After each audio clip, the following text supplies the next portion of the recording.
বাঁধাকপির পাতা, ধনিয়া পাতার পাতা, মিষ্টি কুমড়োর পাতা, তারপরে পাকা কাঁচা লঙ্কা দিয়ে, তারপর রসুন পেঁয়াজ দিয়ে এগুলোকে আগে ভাজবো। ভেজে তারপর এটাকে বাটবো। তারপর দেখো যে কড়াইটার মধ্যে তেল দিয়ে শুকনো লঙ্কাগুলোকে আগে ভাজবো। ভেজে তারপর এগুলোকে ভাজবো, এক এক করে ভাজবো। শুকনো লঙ্কাটা লাল লাল করে ভেজে নেব। এখন পেঁয়াজগুলোকে ভাজবো।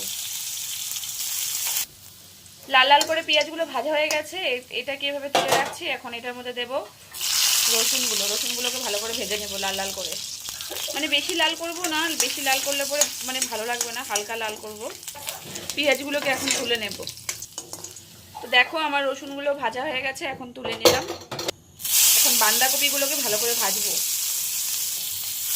তার সাথে লঙ্কা, তারপর ধনিয়া পাতা, এগুলো সবগুলো ভালো করে ভেজে নেব। ওগুলো আলাদা করে ভেজেছি আর এগুলো একসাথে দিয়ে ভাজবো।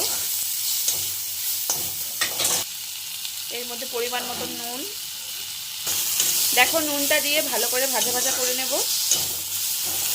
আর আমি তেল ঠেল কিছু দেবো না, ভালো করে এটাকে ভাজা করব, মানে যাতে ভালো মতন করে ভাজা হয়ে যায়।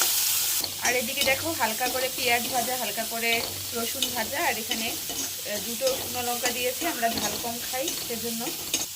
তো আমার ভাজা হয়ে গেছে, এখন আমি এটাকে ভালো করে ভালো করে নামিয়ে নেব। নামানোর পর এটাকে বাটবো।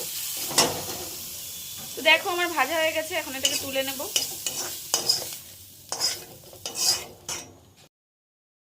শুটকিগুলোকে দেখো ভালো করে ধুয়ে পরিষ্কার করে নিয়েছি। তারপর এর মধ্যে নুন হলুদ মাখিয়ে রেখেছি। তারপর এখানে পেঁয়াজ, তারপর রসুন, লঙ্কাগুলোকে আধা থেতলা করব, আর রসুনগুলোকে আধা থেতলা করব। পেঁয়াজ দিয়ে শুটকিগুলোকে হালকা ভেজে নেব। তো তেল দিয়ে ভালো করে আগে ভাজা ভাজা করে নেব শুটকিগুলোকে আগে ভেজে তুলে নেব। তারপর দেখো এখন পেঁয়াজগুলোকে দিলাম। তার আগে শুটকিগুলো তোলা হয়ে গেছে আমার অফ ক্যামেরায়। শুটকিগুলোকে ভেজে আমি এখানে রেখে দিয়েছি। তারপর পেঁয়াজগুলোকে হালকা করে ভেজে নেব। হালকা মানে কি, কড়া করেই ভাজবো। রসুন আর পেঁয়াজ লঙ্কাগুলোকে আধা বাটা করে নিয়ে এখন তেলের মধ্যে দিয়ে দিলাম। এখন নুন দেব। আর এদিকে দেখো নুন দিয়ে ভালো করে ভাজা ভাজা করে নিয়েছি। এখন এর মধ্যে মশলা দিয়ে দিলাম। মশলা মানে জিরের গুঁড়ো, তারপর লঙ্কার গুঁড়ো, হলুদ দিয়ে এটাকে একটু লাড়াচাড়া করব। পেঁয়াজ দিয়ে শুটকিগুলোকে দিয়ে আর তরকারিগুলোকে দিয়ে ভালো করে ভাজা ভাজা করার পর মশলাটাকে আধা থেতলা করার পর এখন সবগুলো দিয়ে মিলিয়ে দেব। মানে সবগুলোকে একসাথে দিয়ে ভালো করে লাড়াচাড়া করে এটাকে এখন ঢেকে রাখবো।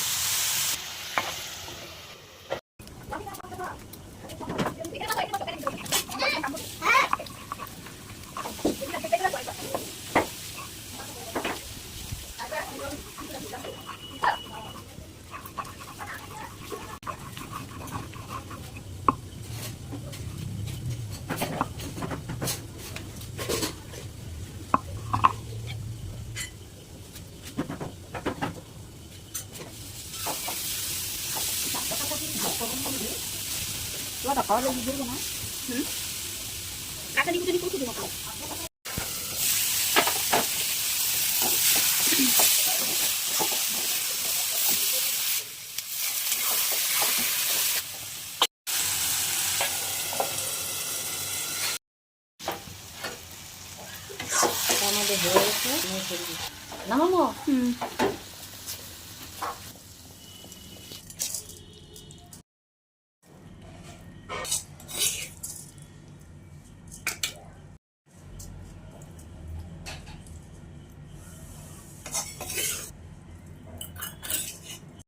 তো দেখলেই তোমরা রান্না বান্না হয়ে গেছে, এখন বিকাল 4:10 বাজে।